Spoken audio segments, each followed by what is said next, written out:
meu nome é Francisco Zardo, gostaria de agradecer a todos aqueles que nos assistem, em nome das minhas colegas de Escola Superior de Advocacia, doutora Adriana Oliveira, doutora Marília Xavier, e gostaria de dar as boas-vindas aos nossos participantes. Inicio saudando meu querido amigo Rodrigo Kanayama, doutor em Direito, professor de Direito Financeiro da Universidade Federal do Paraná. Foi do Rodrigo a ideia dessa live sobre crise fiscal em tempos de pandemia, que a ESA prontamente abraçou. Eu também saúdo especialmente o nosso ilustríssimo convidado, professor José Maurício Conte, de Direito Financeiro da Faculdade de Direito da USP, mestre, doutor e livre-docente pela USP. Há 4 meses era magistrado e hoje, em breve, ingressará aí na OAB, se tornará nosso colega. Quero dar, inclusive, as boas-vindas ao professor Conte à advocacia. E gostaria de saudar o também querido amigo Rodrigo Derda, presidente da Comissão de Inovação e Gestão da OAB Paraná. O Derda, que já trabalhou como jornalista na Gazeta do Povo, tinha uma coluna célebre, o Coro da Multidão, e também teve uma experiência no Tribunal de Contas, e é alguém que sempre esteve atento a essa questão de como o orçamento público é feito, como ele é distribuído, quais as prioridades. Bom dia, Derda, que é meu colega e vai ser meu parceiro aqui na mediação desse debate entre esses dois grandes mestres aí do direito financeiro. Bom dia, minha gente. Tudo bem com vocês? Bom dia. Tudo bem, bom dia. Maravilha. Eu acho que esse momento é um momento de muita reflexão, que até então talvez não fosse tão possível e tão oportuna. Então, a gente vê que é um momento de crise fiscal, é um momento em que a gente tem que repensar algumas estratégias do ponto de vista de curto prazo, mas também é um momento de oportunidades. Então, dito isso, eu acho que a gente vai conseguir ter um debate hoje que a gente vai poder ver a totalidade do problema que se coloca, mas também pensar um pouquinho o futuro. Zardo, é com você. Só queria fazer essa colocação inicial para a gente ter isso em mente. Assim. Perfeito. Professor Conte, há 2 semanas o senhor publicou no portal J um artigo com o título Direito Financeiro em Tempos de Coronavírus. E o senhor dizia, não faltam instrumentos para o setor público utilizar com o objetivo de superar momentos de crise. Que instrumentos seriam esses, professor, que o direito financeiro pode nos propiciar num momento como esse? Bom, em primeiro lugar, obrigado pelo convite. É uma satisfação aqui poder colaborar e parabéns aí pela iniciativa de poder dar uma contribuição pelo novo método aqui com as novas tecnologias a esse debate que está sendo travado em razão dessa situação diferente que está trazendo questões interessantes no âmbito de todas as áreas, né? Teoricamente, em princípio, a área mais afetada é a saúde, mas o direito financeiro entrou nessa situação e nessa discussão de uma maneira muito intensa, né? Até porque a maior parte das formas de você solucionar o problema, como em quase tudo, elas passam pelo direito financeiro. Então, é uma boa oportunidade, né? Como foi dito aqui, a crise tem oportunidades, é uma oportunidade do direito financeiro mostrar a sua cara e fazer com que as pessoas tenham atenção para ele. Então, com relação a essa questão das emergências, a lei de responsabilidade fiscal, as pessoas já reconheceram e continuam tendo que reconhecer, ela foi elaborada de uma maneira tecnicamente bastante bem feita, né? Até o direito financeiro tem sorte nisso daí. Veja que nós estamos em vigor até hoje, ainda que desatualizada, mas em vigor, com a Lei 4.320, que também foi uma lei tecnicamente muito bem feita, 1964, já tem mais de 50 anos, e ela está razoavelmente cumprindo seu papel, embora, obviamente, que precise de uns ajustes. A Lei de Responsabilidade Fiscal, também na mesma linha, ela foi tecnicamente uma lei bastante bem elaborada e, nesse sentido, ela trouxe previsões muito interessantes, como, por exemplo, previsões preventivas, de modo que ela já atua antes que os problemas ocorram, o que é absolutamente necessário, porque é insolúvel o problema de insolvência de ente federado, ou seja, é um problema que você não pode deixar ocorrer, porque uma vez ocorrido ele não apresenta solução satisfatória para resolver, e ela tem previsão para isso. Ela tem previsão para retomada da situação em caso de ultrapassagem de limites. Ela tem previsão para fazer com que, uma vez ultrapassados os limites, coisa que não deveria ocorrer, ela tenha previsões de retorno e também tem previsões para casos de excepcionalidades, que é o que está ocorrendo agora. Você tem previsões na própria Lei de Responsabilidade Fiscal de flexibilização dos seus limites e das suas vedações para casos como esse que está ocorrendo, de emergência e de calamidade pública. Eles estão claramente previstos no artigo 65, né? Só para dar uma olhada. Esse seria o principal, vamos dizer assim, o que mais atua no caso. Veja que o artigo 65 diz assim que na ocorrência de calamidade pública reconhecida pelo Congresso Nacional, que foi exatamente o que ocorreu, né? Aprovação de um decreto legislativo reconhecendo a calamidade pública, e, claro, aplicável também às assembleias legislativas e os municípios no Poder Legislativo correspondente, serão suspensas as contagens dos prazos e disposições estabelecidas no artigo 23, 31 e 70 e serão dispensados o atingimento dos resultados fiscais e a limitação de empenho prevista no artigo 9º, né? Ou seja, a previsão de atingir resultado fiscal fica suspensa temporariamente e o contingenciamento também. E também isso é aplicável no caso de estado de defesa e estado de sítio, que ainda não é a situação que colocaram. Por enquanto, mantiveram apenas em situação de calamidade pública. Isso é previsão da Lei de Responsabilidade Fiscal.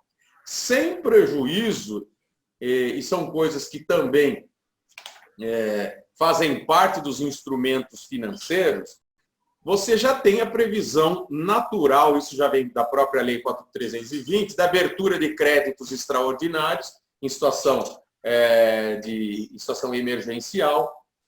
Você pode, e eu considero isso como sendo vários dos instrumentos de financeiro, conceder benefícios fiscais que podem ser úteis para poder incentivar setores, pessoas e atividades econômicas com a função de evitar, por exemplo, o prejuízo imediato que esteja ocorrendo e também pode ser utilizado numa necessidade de retomada da atividade econômica. Benefícios fiscais são essencialmente os de natureza tributária, mas nós temos também benefícios creditícios, né? Como facilitação da obtenção de operações de crédito, que também integram os instrumentos de direito financeiro, que estão dentre aqueles que podem, dentro do que a legislação permite, e ela fica flexibilizada numa situação dessa, previsto pela legislação, e também os chamados benefícios e gastos diretos, né, de injeção de recursos na economia, que é também o que se observa estar sendo feito, como, por exemplo, essas entregas de recursos, né, foi mesmo visto agora esse benefício aí de concessão dos R$600 e outros que estão sendo pensados e implementados. Então, isso é só para dar um exemplo de uma parte de benefícios, alguns já na legislação anterior, outros que estão previstos e podem ser concedidos com base nas exceções aplicáveis à situação de calamidade pública, que já está decretada e já está sendo utilizada e permite a flexibilização de instrumentos, e outros, mais ou menos em linhas gerais, nós já vimos que existem várias possibilidades de você ter instrumentos de direito financeiro que podem ser utilizados dentro da legislação já prevista, né? Isso sem prejuízo das eventuais alterações, né, dada a gravidade da crise, que estão querendo implementar também, como, por exemplo, mudanças funcionais, né? Já foi colocada aí a PEC do orçamento de guerra e outros. Mas é importante deixar claro, né, isso foi o objetivo inicial do que eu falei, que a própria legislação vigente já tem mecanismos para isso, né? A situação de calamidade pública, de emergência, né, e de urgência, ela já integra a legislação. Então, não tem propriamente novidade, grande novidade nisso daí. A legislação já tem previsões para esse tipo de situação. Perfeito. Professor Kanayama, tudo bem com o senhor? Rodrigo Dena, tudo bem? Tudo. Queria fazer uma perguntinha para o senhor. referente à moção de liminar dada na ADIM 6357 pelo ministro Alexandre de Moraes, pedido da AGU recentemente, né? Gostaria que o senhor pudesse esclarecer para a gente o alcance e a relevância daquela decisão. Bom, em primeiro lugar, bom dia a todos. Bom dia aos professores, Francisco Zardo, Rodrigo Deda, professor José Maurício Conte e todos os nossos espectadores. Bom, nós vivemos um momento inédito, pelo menos do que eu me lembro, né? Mas um momento inédito na história brasileira, porque nós estamos enfrentando uma situação que é nova, é sui generis, porque não há nenhum precedente, nem sequer parecido. E a ADI 6357 representa bem o que está acontecendo no país, né? Por quê? E já há críticas aí por aí o que vem acontecendo, né? Como disse o professor Conte, né, nós temos diversos instrumentos que já estão presentes na legislação que permitem a mitigação de algumas normas, a postergação de algumas obrigações, como o próprio artigo 65 da Lei de Responsabilidade Fiscal, que o professor Conte citou. Então, nós temos já um ferramental muito grande para poder lidar com esses cenários de crise, né? Mas eu creio que nós estamos numa situação tão mais complicada que a legislação parece que se tornou até um empecilho para algumas situações, né? O que é curioso falar num Estado de Direito, né?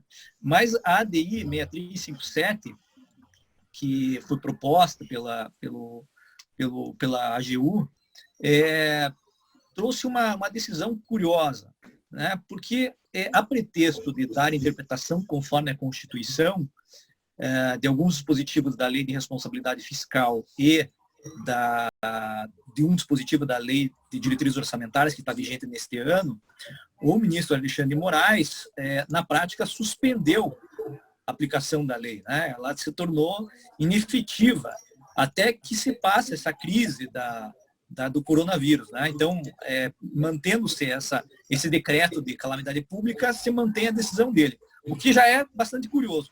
Mas pior, né? Me parece que se trata de uma interpretação conforme a Constituição. Uma interpretação conforme a Constituição, quando se trata de ADI, me parece que o Supremo escolhe por uma das alternativas interpretativas, né? Então há várias alternativas, ele escolhe uma delas e diz que aquela está conforme a Constituição. Mas nesse caso aqui, não há necessariamente mais uma alternativa, né? Só existiria uma interpretação, que aliás já foi, inclusive, decidido pelo Supremo Tribunal Federal, embora o julgamento não esteja concluído ainda, mas já foi decidido na DI 2238, que trata sobre a constitucionalidade da Lei de Responsabilidade Fiscal. E o Supremo ali diz que a Lei de Responsabilidade Fiscal, com exceção de alguns artigos, é constitucional, né? E agora vem nessa decisão, diz, não, olha, veja só, a situação fática mudou, então eu vou dar uma nova interpretação para a Lei de Responsabilidade Fiscal que estará vigente durante esse período de calamidade pública, o que é uma inovação, na minha opinião. Nunca se chegou a esse ponto. Eu tive uma longa discussão num grupo que nós temos ali na UFPR, que é o Centro de Estudos da Constituição. Então, nós temos lá alguns professores, a professora Vera Caram, que vocês conhecem, o professor Miguel Godoy, o professor José Arthur Castilho de Macedo, a professora Melina Fachin, a professora Estefânia, que faz parte aqui da OAB também. Nós fizemos um grande debate interno para determinar como que se interpreta, né, essa decisão, como se tem essa decisão aí do ministro Alexandre de Moraes. E tivemos muita dificuldade, porque realmente é algo novo, né? O que acontece? Eles suspendem na prática essa lei e por esse tempo só pelo tempo enquanto nós temos aí o Covid-19, né? Alguns estão chamando de Covid-21, que é o do ano que vem. Mas o Covid-19, que é o nome correto, enquanto estiver aqui nessa situação, mantendo a situação de emergência, a lei estará suspensa. Então, vejam só, o que nós temos aí de dispositivos que foram suspensos. Nós temos na decisão aqui, peguei só a parte do dispositivo do ministro Alexandre de Moraes, foram então interpretados conforme a Constituição, mas na verdade suspensos os artigos 14, que trata de renúncia de receita, 16 e 17, que trata sobre despesas públicas, né, especialmente despesas obrigatórias de caráter continuado, e também o artigo 24 da Lei de Responsabilidade Fiscal, que trata sobre despesas previdenciárias. E também o artigo 114, uma parte do artigo 114, que também trata sobre os requisitos para realização de despesa que estão lá na lei de diretrizes orçamentárias, não na lei de responsabilidade fiscal. Mas na prática, o que aconteceu? O ministro Alexandre de Moraes disse, olha, não se aplicam esses dispositivos nesse momento.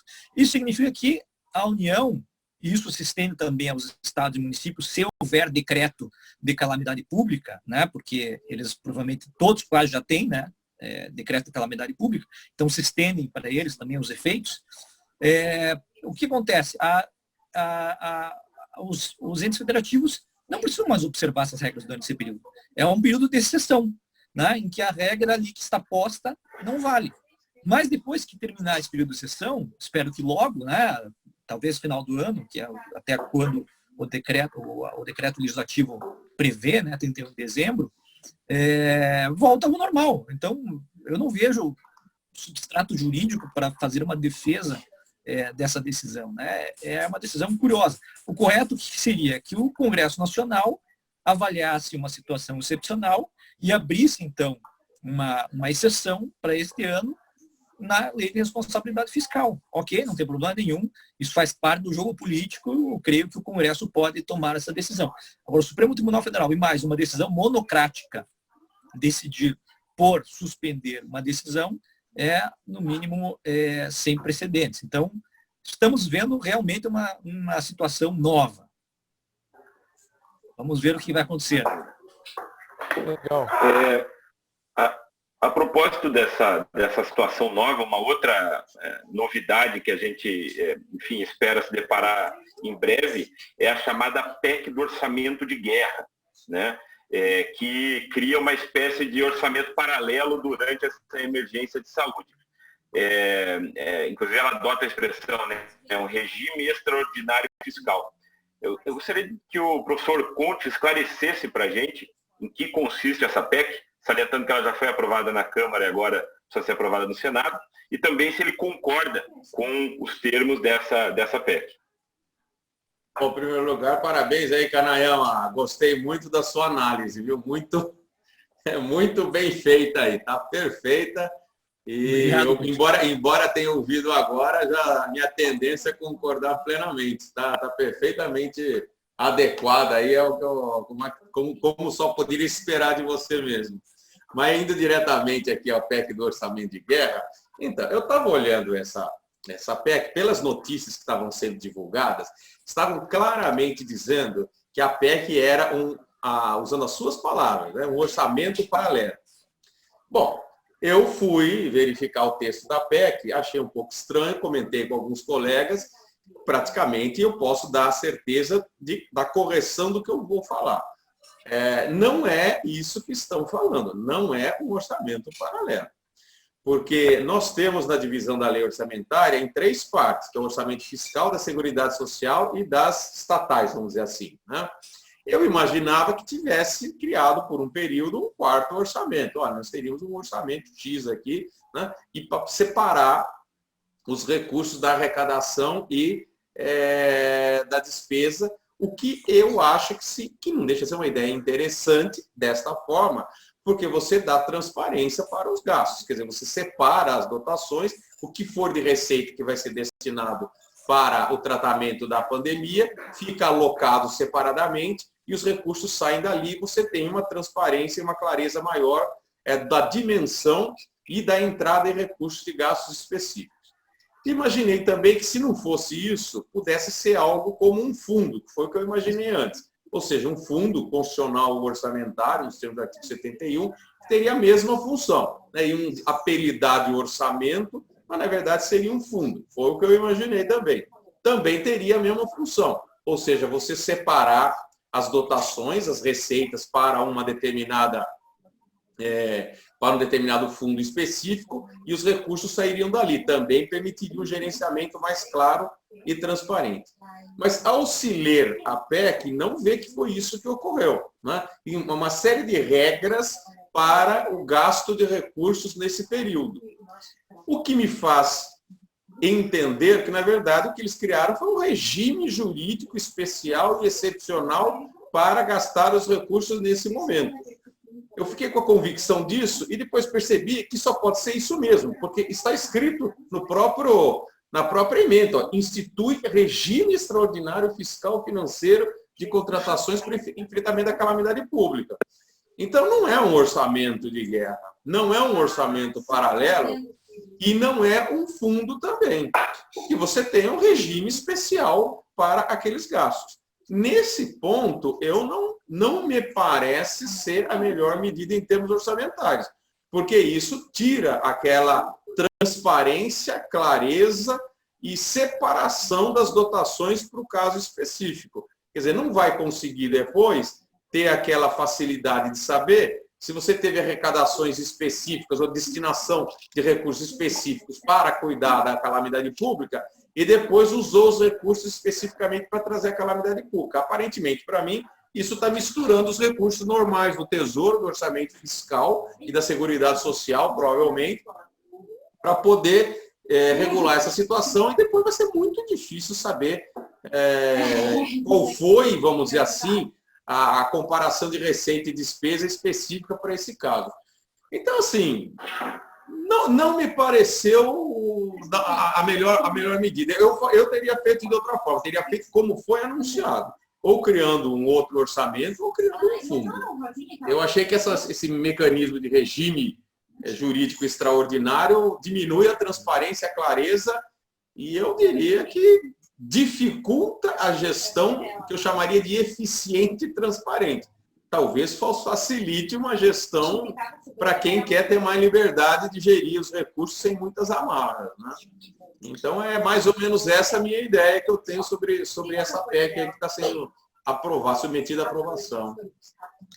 Conte, se me permite, poderia fazer uma intervenção? Manda. Bom, eu também tive essa mesma impressão. Eu pensei que só eu estava tendo essa impressão, mas pelo jeito você captou antes. Eu já conferi com algumas pessoas. Já conferi com algumas pessoas aí. Eu fiquei, olha, gente, eu não estava tendo muito daí. Fiz umas sondagens e, no fundo, o pessoal começa resistindo, mas depois, no fim, o pessoal concorda. Fala, não, no fundo é isso mesmo. Exatamente. Não, e o pior de tudo, né? Eu acho que até a Hélida Graziani fez uma análise no Conjur, e eu concordo com ela, porque a PEC cria o chamado Comitê de Gastos Emergenciais, né? Eu tenho um nome lá, nem lembro qual era o nome. Comitê de Gestão da Crise. Isso, Comitê de Gestão da Crise. Já tem o Comitê de Gestão da Crise. Esse é o Comitê de Gestão da Crise criado por PECs, é um segundo comitê, né? Mas o que assusta é que esse comitê é composto pelo presidente, ministros, representantes do Poder Legislativo e alguns secretários de Estado, mas na prática quem manda mesmo é a União, é o presidente e os ministros.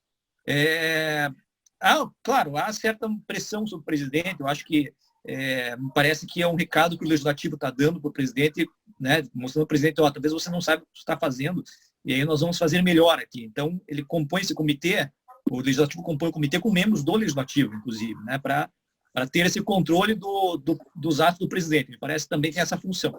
Mas não cria um orçamento, necessariamente um orçamento paralelo. Separado, né? Separado, né?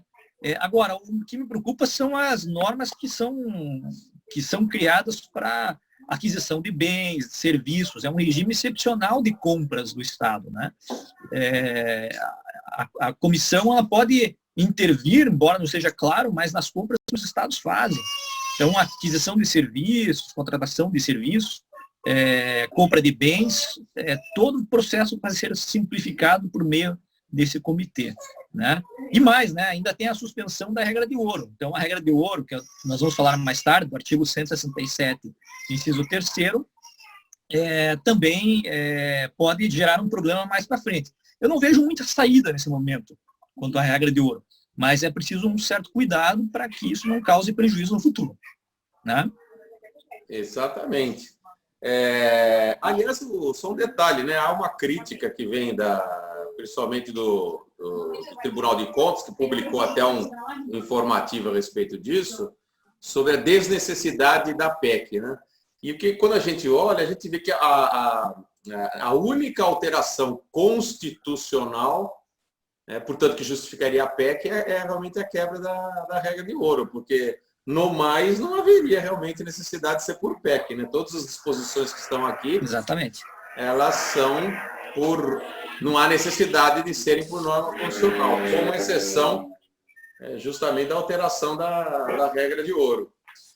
Agora, com relação à parte de direito administrativo, vamos dizer assim, que não é a minha área, eu imagino que isso seja um pouco óbvio aí, que numa hora dessa você tem que flexibilizar. E aí, nessas horas, o que você está dando é uma faca, né?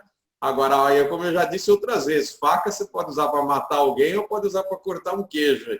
Então, depende do uso que você faz, né? Então, é claro que se você flexibilizar isso, justamente o que você vai fazer é facilitar tanto o bom uso, porque é emergencial, não pode submeter às amarras normais, como também você flexibiliza a forma que permite uma fiscalização. E com isso, obviamente, você vai facilitar a ocorrência de fraudes. Então, isso é algo que não tem muito como evitar. Ou você dá uma flexibilização para poder facilitar a ação do governo, que ao mesmo tempo ela vai facilitar a ocorrência de fraudes. Não há o que fazer nisso daí. Então, eu acho que nesse caso específico não tem muito o que fazer, né? É uma escolha que eu acho que nesse caso até que não estaria errada aí, porque não se vê outro método. Eu tenho um pouco de preocupação com essas escolhas relacionadas a facilitar demais o endividamento e os gastos desmesurados, né? Porque isso daí realmente é uma atuação de risco que tem a mesma natureza. Ou seja, se bem utilizada, ela no caso é necessária e pode dar certo. Mas justamente a ideia é não permitir esse tipo de coisa por conta do mau uso que se faz, e aí você descontrola as contas públicas. Então nós vamos ficar nesse sentido na mesma situação, né? Dependendo da forma, da intensidade e do meio pelo qual você usar para poder excepcionalizar esses gastos, isso pode ser positivo, mas depois pode dar resultados bastante complicados. Até dentro disso que o professor Conte está falando, minha próxima pergunta, tanto para o professor Conte quanto para o Kanayama, diz respeito justamente à questão da possibilidade de distorcer, ou pelo menos ter a finalidade distorcida da decisão liminar, na DI 6357, né, e da PEC também, desse regime especial de gastos, como o professor falou, né?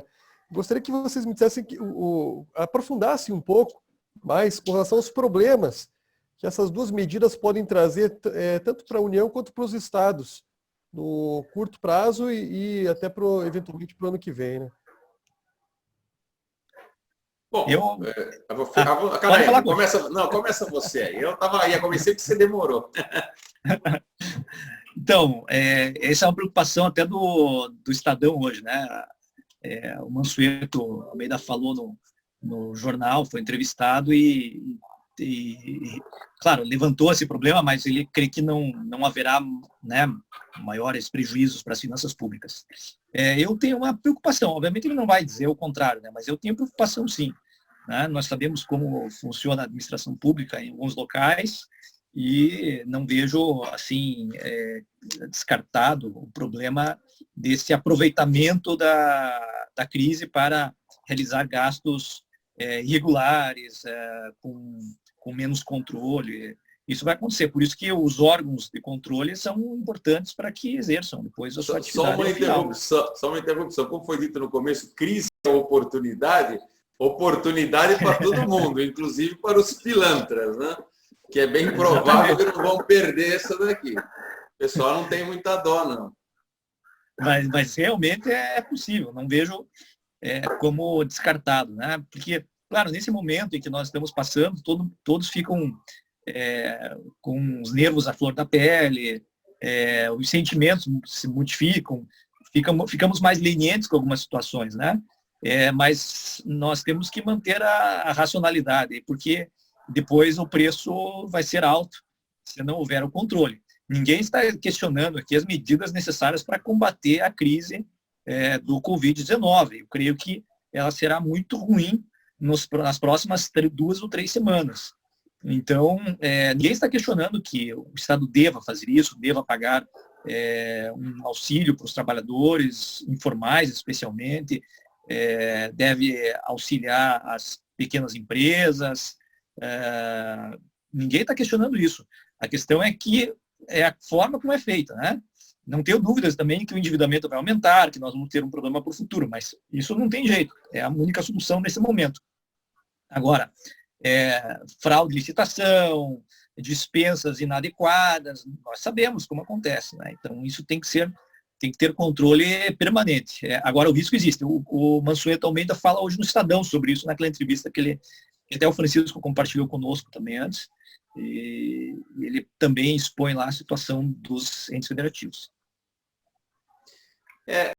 Só para complementar aqui, veja, nesse caso da ADI 6357, houve a decisão para afastar a demonstração de adequação e compensação orçamentária em relação ao gasto. Quer dizer, você tem, pela lei de responsabilidade fiscal, como um princípio básico de gestão fiscal responsável, que tem que ter adequação do gasto com a receita. Então, quando você coloca um gasto a mais, você tem que indicar de onde vem aquele recurso. Então, isso foi afastado.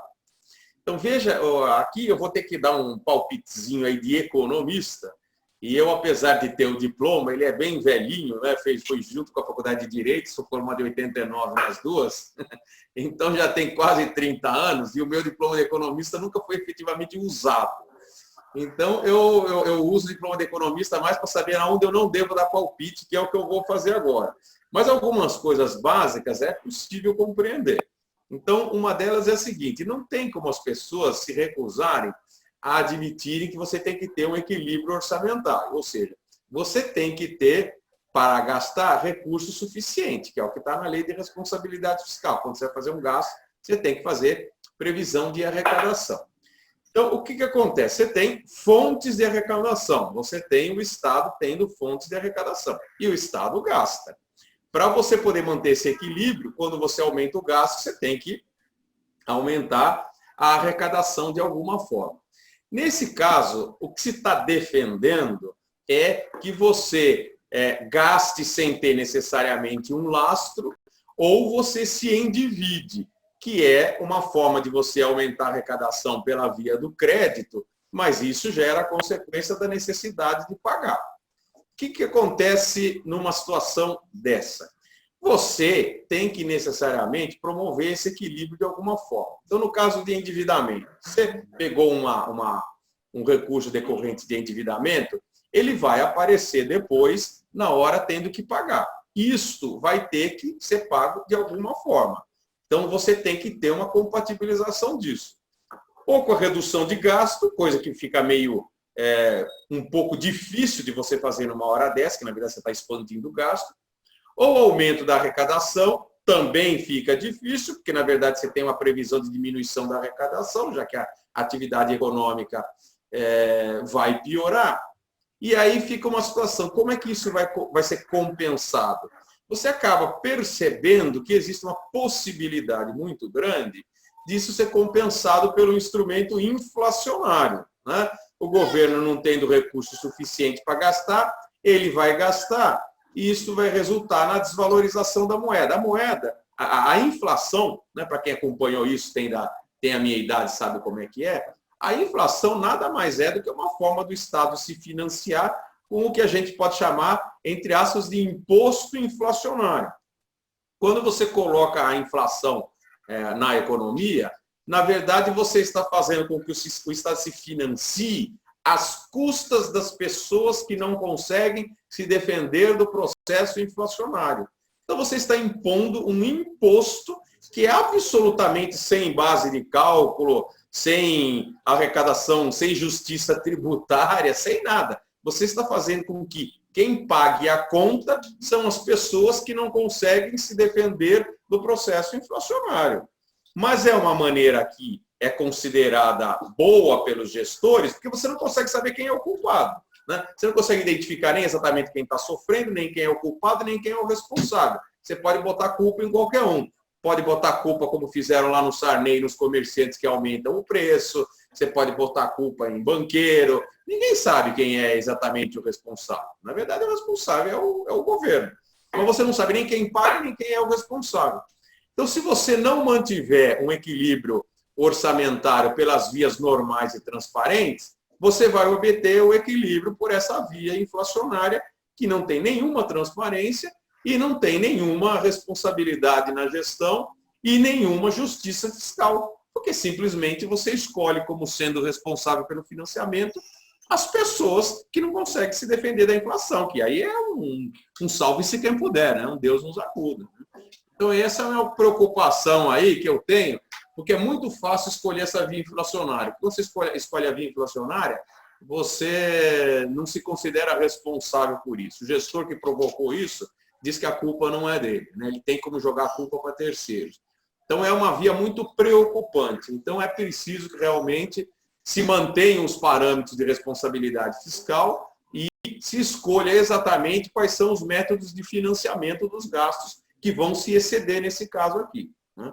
Essa é um alerta que eu acho importante que seja feito. Surgiu até nos últimos anos a manifestação do André Lara Rezende, que trata sobre uma nova economia em que não há esse limite de emissão de moeda, né?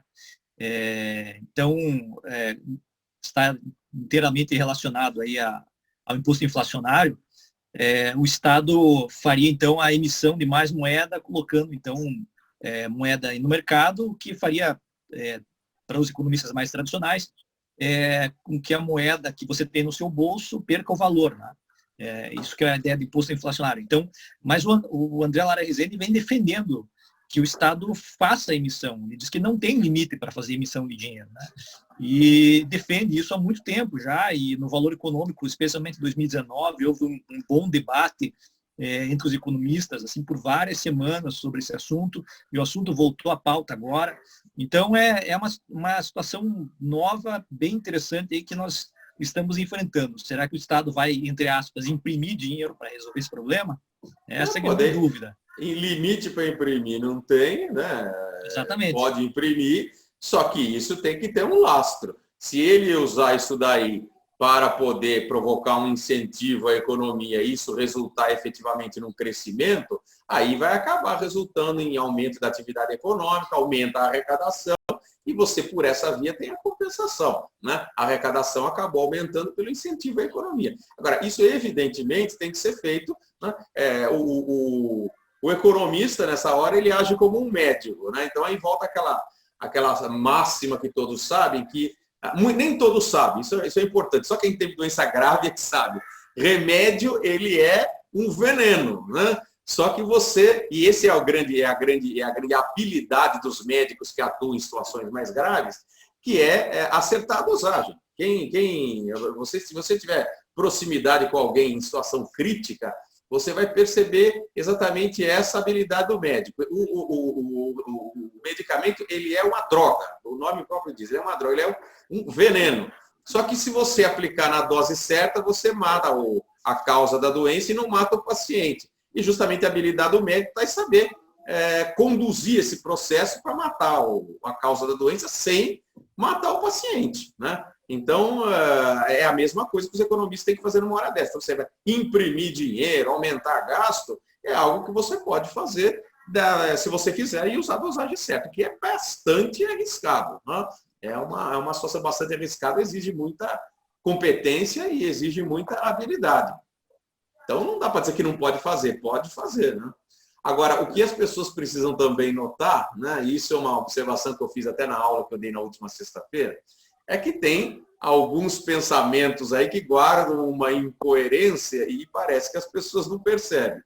Por exemplo, eu tenho visto simultaneamente, pelas mesmas pessoas ou grupos, a defesa de utilizar suspensão do pagamento da dívida pública, né, e, ao mesmo tempo, dizer que a solução para o momento agora é o endividamento.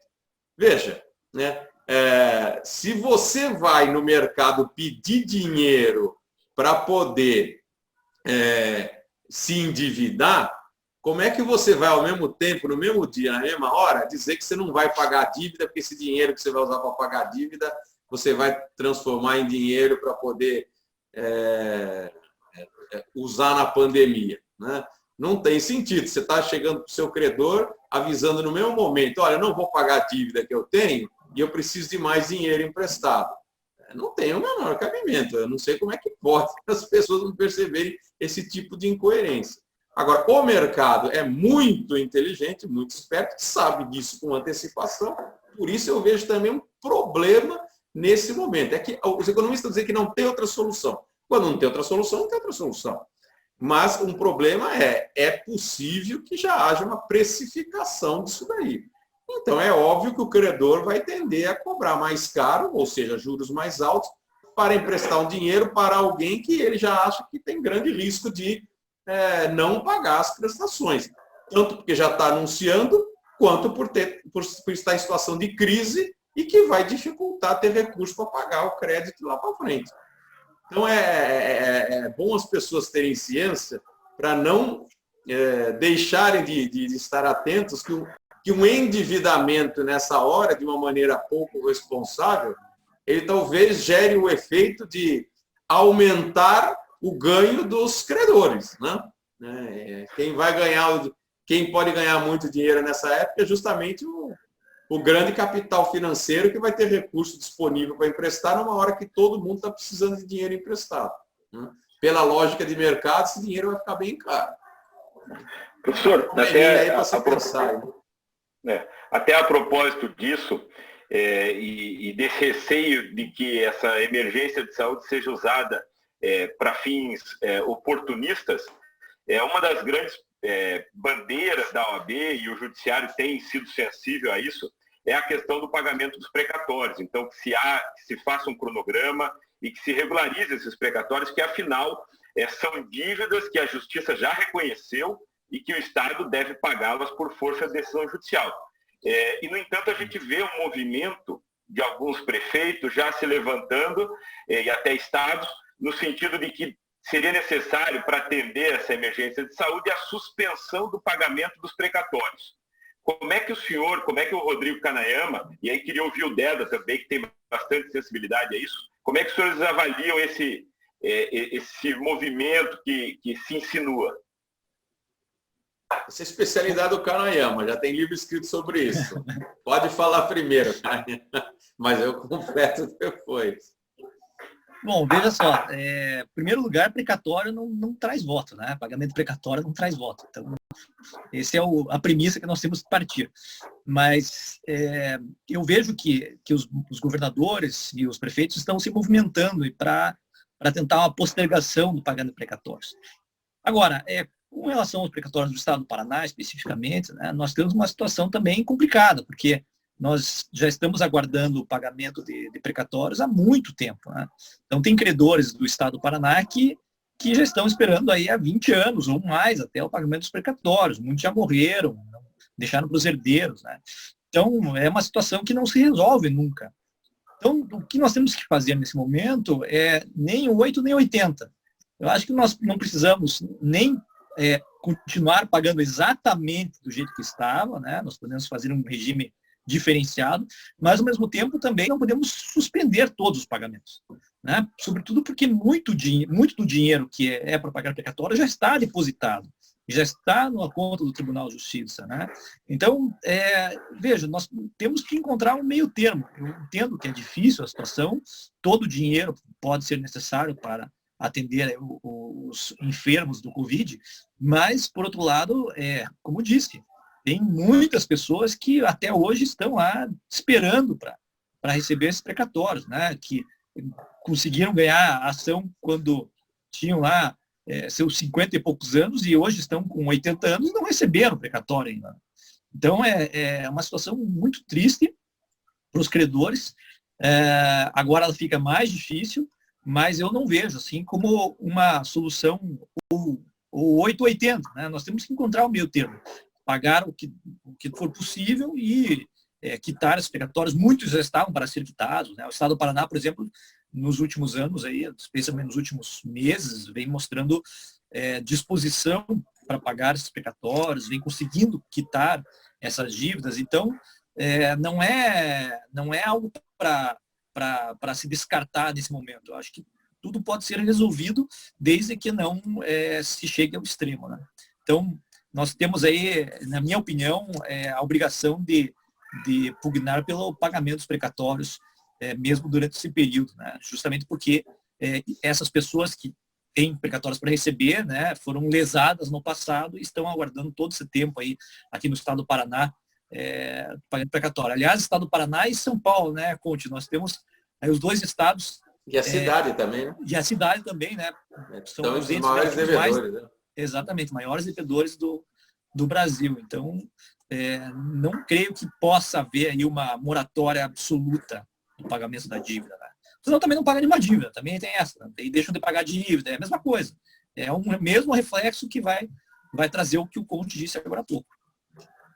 Pois é, esse caso dos precatórios eu sempre uso como um dos maiores exemplos de falência do ordenamento jurídico, da gestão fiscal responsável e de injustiça, né?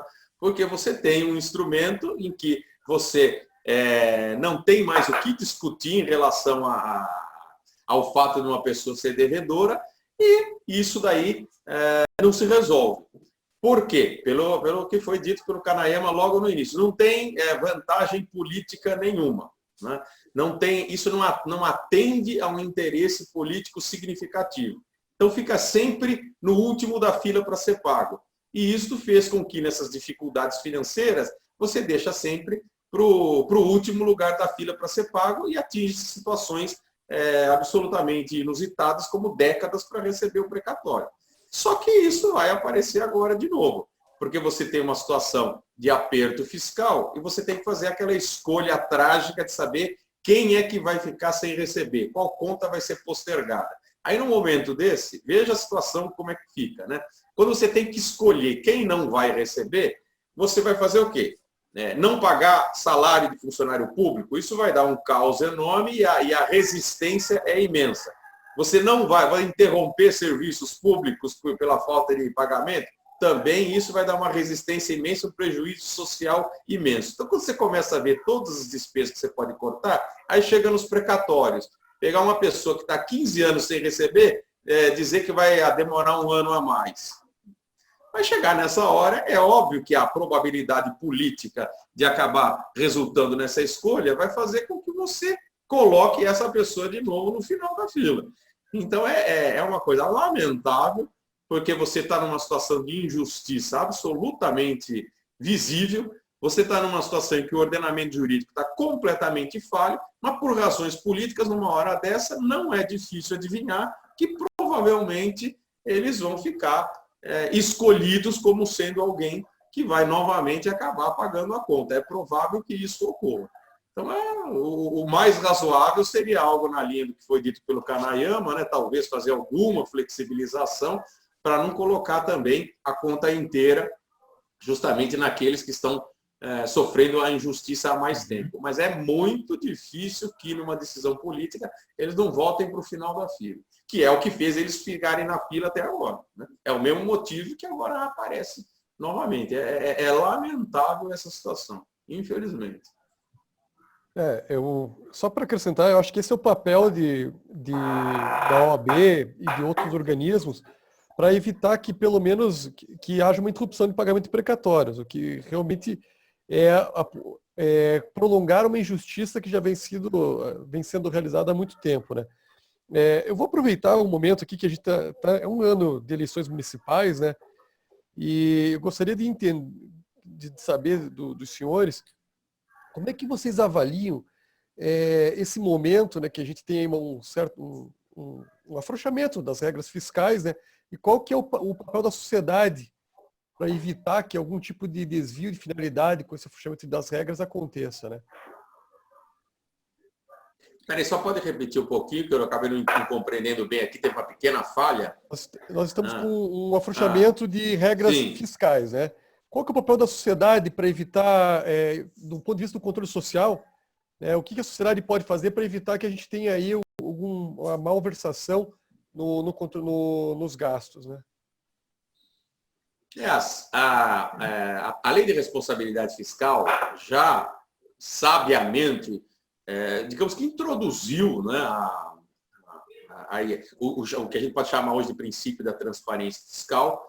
Vamos dizer assim, já tem até em direito administrativo, constitucionalmente, o princípio da publicidade, mas quando foi feita a lei de responsabilidade fiscal, os idealizadores, não do caso brasileiro, mas de uma forma internacional, já identificaram a transparência fiscal como sendo um dos instrumentos mais úteis para a gestão fiscal responsável.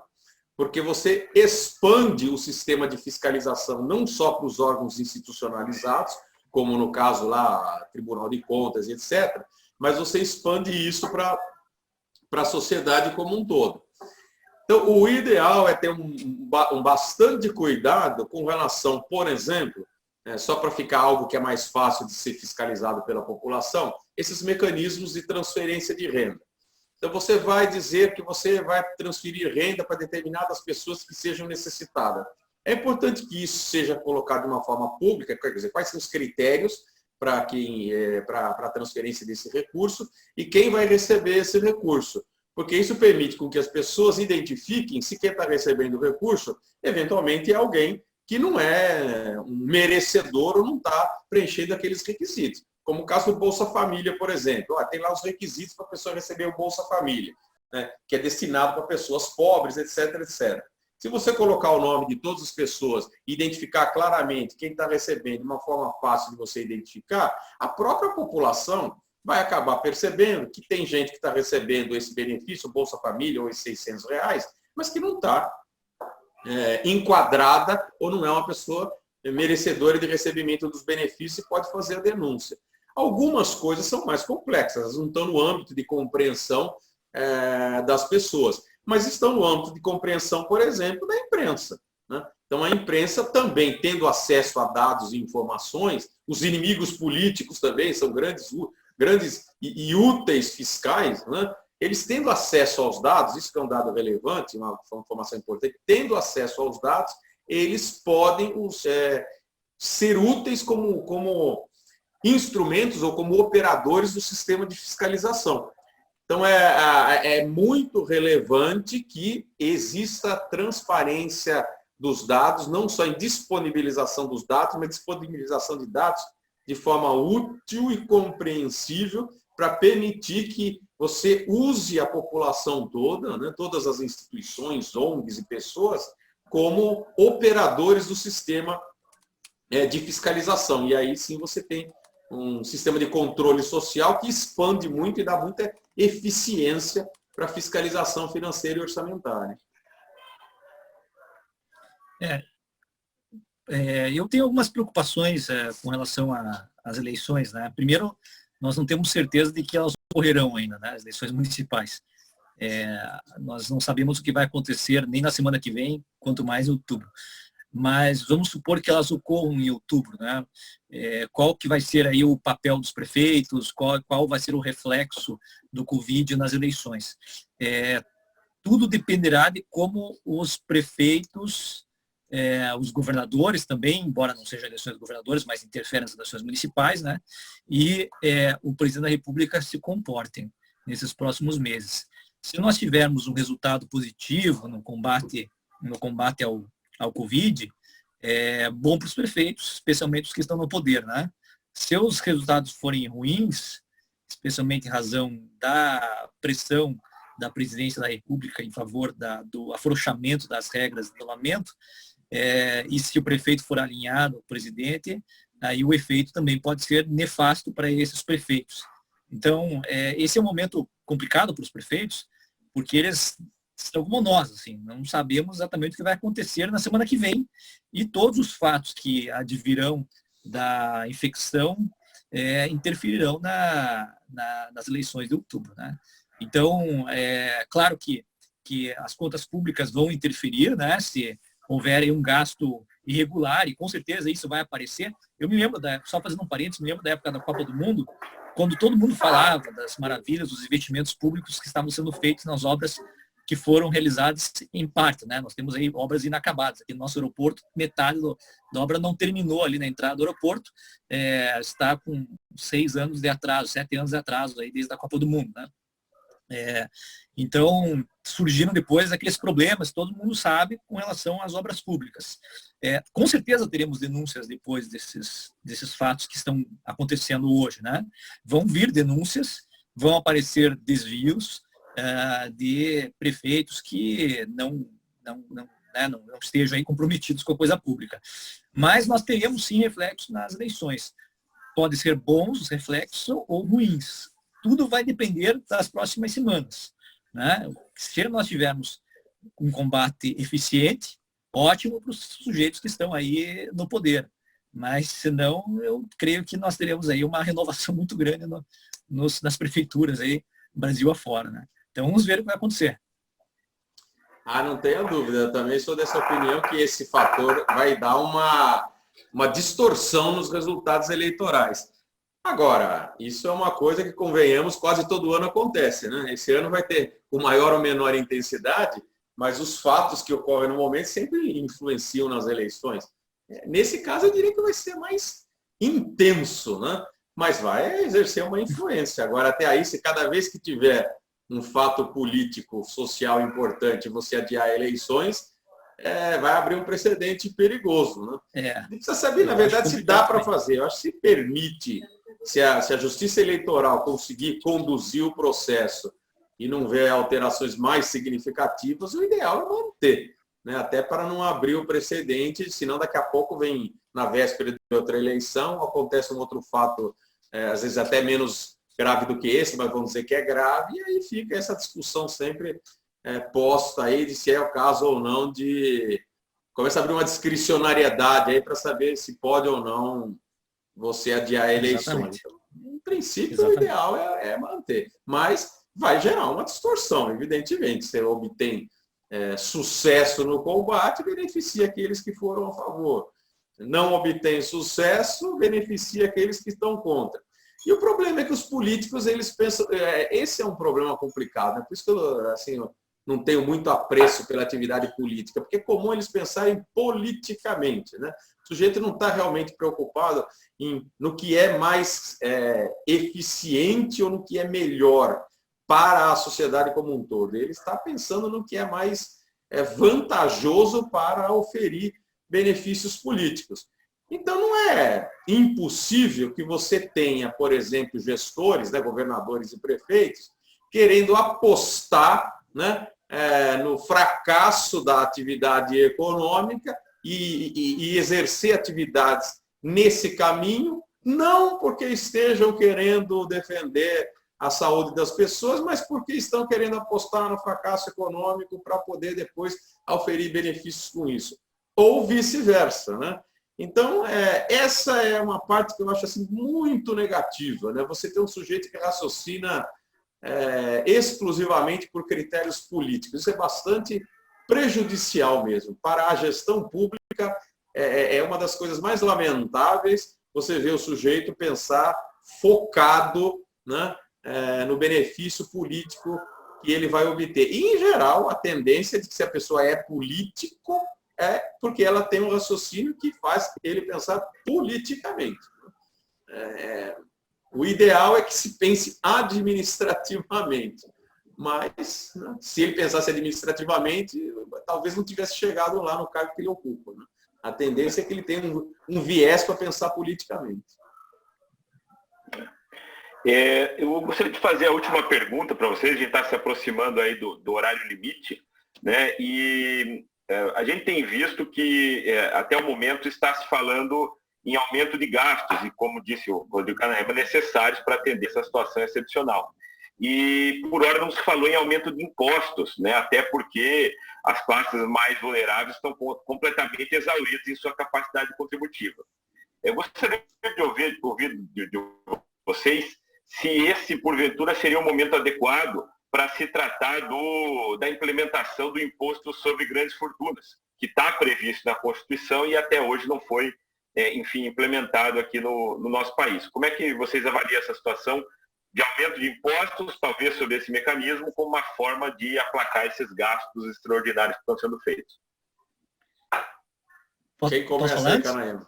Pode. Quer começar, Conde? Não, você que manda. Esse aqui é o...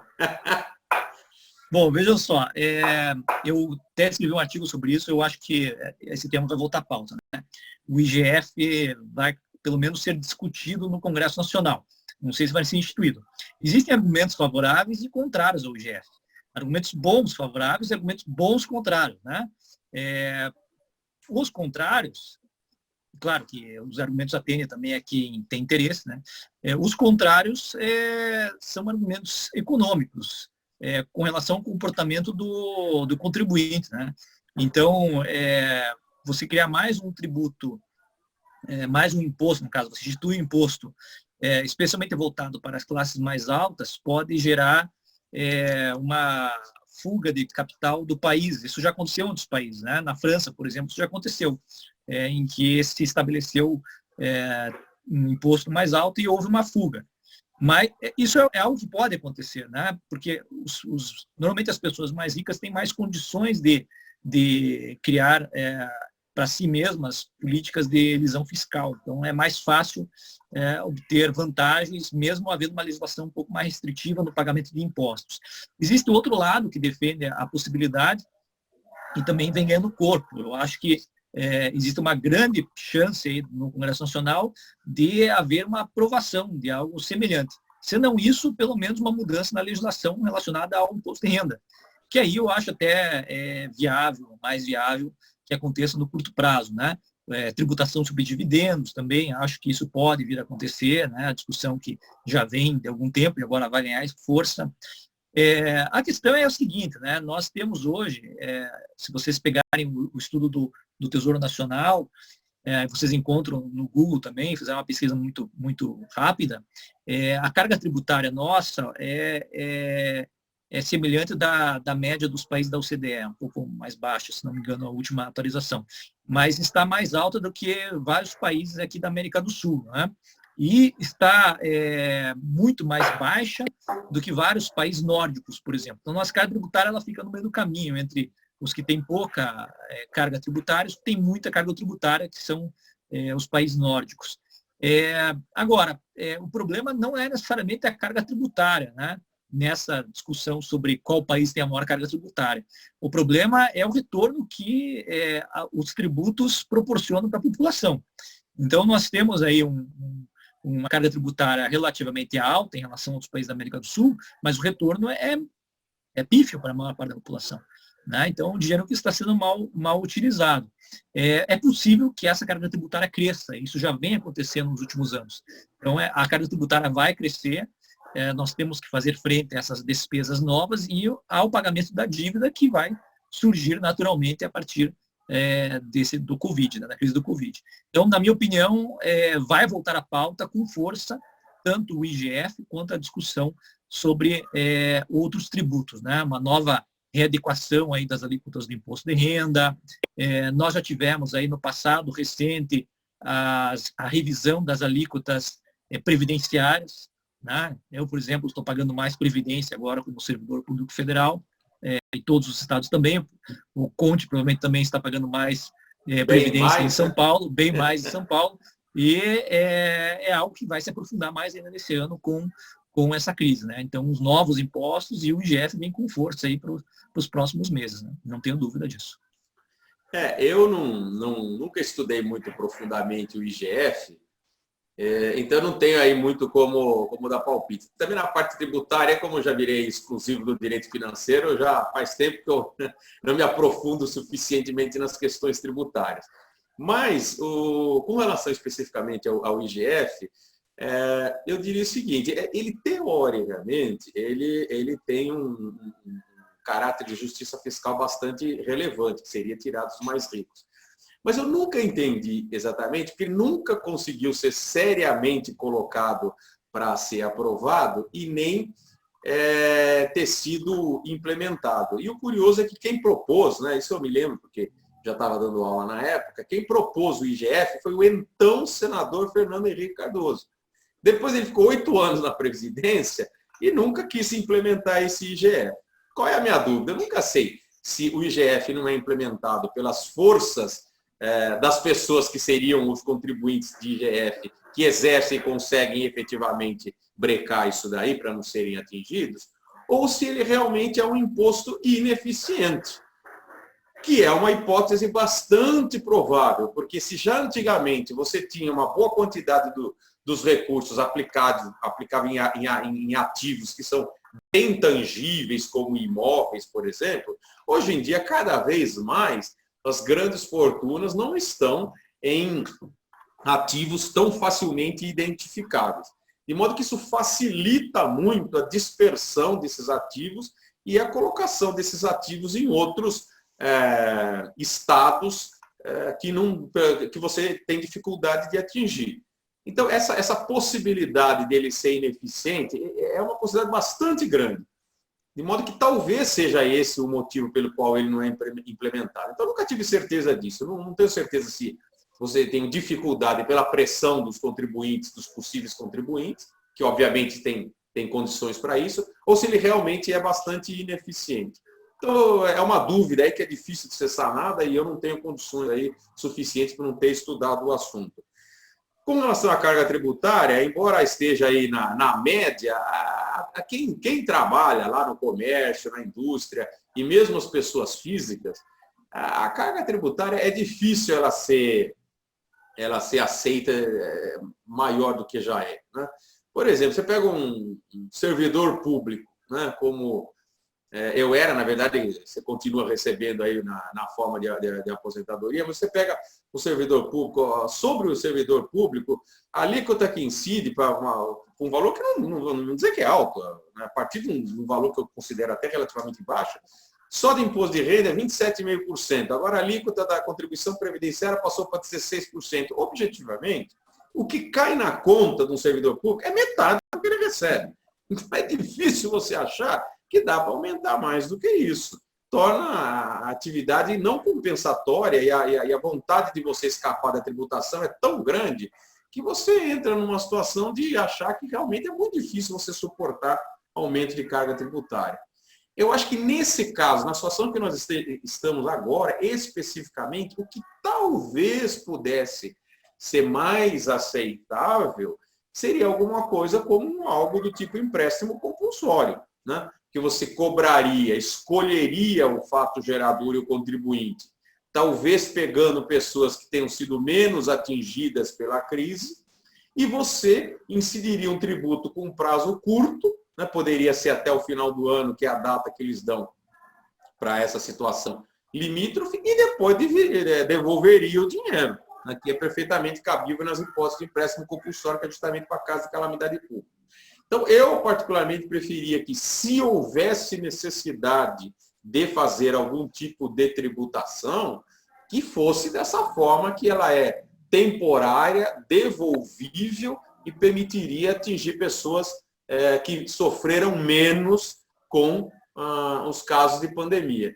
Porque as outras formas, realmente é difícil a gente aceitar que possa ter algum tipo de aumento na carga tributária no valor que ela já está hoje. Não me parece algo que seja muito razoável. Então, eu opinaria mais nesse sentido. Maravilha. Queria agradecer muito a participação do professor Conte, do Rodrigo Kanayama, meu caríssimo amigo Rodrigo Deda, que tem mobilizado multidões aí na OAB em prol da digitalização da vida jurídica, inclusive do serviço público, né? Foi muito esclarecedor, seguramente para todos que nos ouvem. A audiência ficou fiel aqui do começo ao fim, então significa que os senhores efetivamente contribuíram para esclarecer essas dúvidas. E queria abrir a palavra para considerações finais de cada um de vocês. Começando pelo professor Conte. Opa, agradeço o convite aqui, permitindo que eu seja uma exceção aqui, falando de São Paulo aí para vocês. E parabenizo pela iniciativa. Muito bom sempre ouvir o Kanayama aí com as suas considerações, um grande companheiro aqui de estudos do direito financeiro, entusiasta do direito financeiro.